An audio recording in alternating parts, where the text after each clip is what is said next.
Kejadian memilukan menimpa seorang nenek asal Surabaya, Elina Wijayanti, 80, yang rumahnya dirobohkan secara paksa oleh puluhan orang.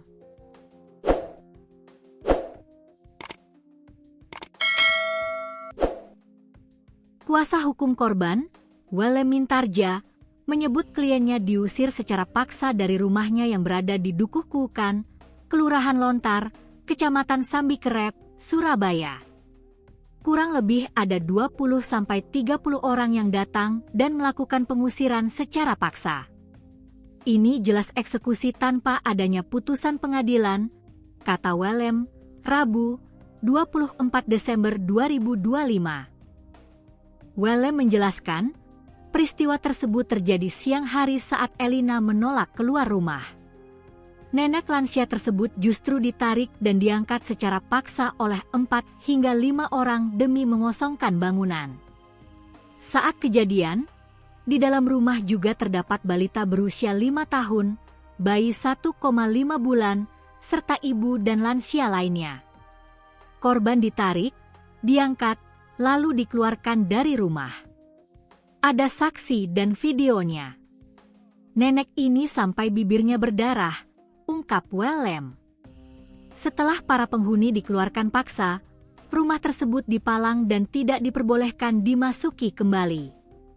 Beberapa hari kemudian, muncul alat berat yang meratakan bangunan tersebut dengan tanah setelah barang-barang di dalamnya diangkut menggunakan pikap tanpa izin penghuni. Elina Wijayanti mengungkapkan perlakuan kasar yang dialaminya saat pengusiran tersebut. Tubuhnya diseret dan diangkat keluar dari rumah yang telah ia huni sejak 2011.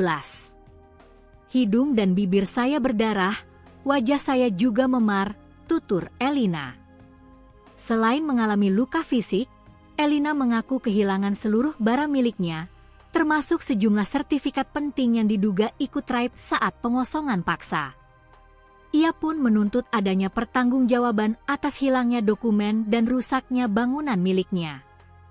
Barang saya hilang semua, ada beberapa sertifikat juga.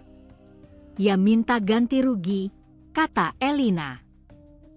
Pihak kuasa hukum telah melaporkan kejadian ini ke Polda Jawa Timur dengan nomor laporan LPB 1546/2025 SPKT Polda Jawa Timur terkait dugaan pengeroyokan dan perusakan secara bersama-sama sesuai pasal 170 KUHP. Wellem menegaskan akan melaporkan kasus ini secara bertahap, termasuk dugaan pencurian dokumen dan masuk pekarangan orang tanpa izin. Wakil Wali Kota Surabaya Armuji melakukan inspeksi mendadak, SIDA, terkait kasus viral nenek Elina. Ketua RT setempat, Leo, menerangkan bahwa berdasarkan data di kelurahan hingga Agustus 2025, lahan tersebut masih tercatat atas nama Elizabeth, saudara kandung Elina. Di sisi lain, Samuel selaku pihak yang mengaku pembeli mengeklaim telah membeli rumah itu secara sah sejak 2014. Saya sudah beberapa kali menyampaikan ke Bu Elina untuk keluar karena ini sudah rumah yang saya beli, tapi beliaunya tetap enggak percaya.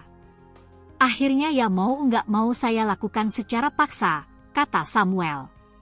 Samuel juga membantah telah menghilangkan barang-barang keluarga Elina.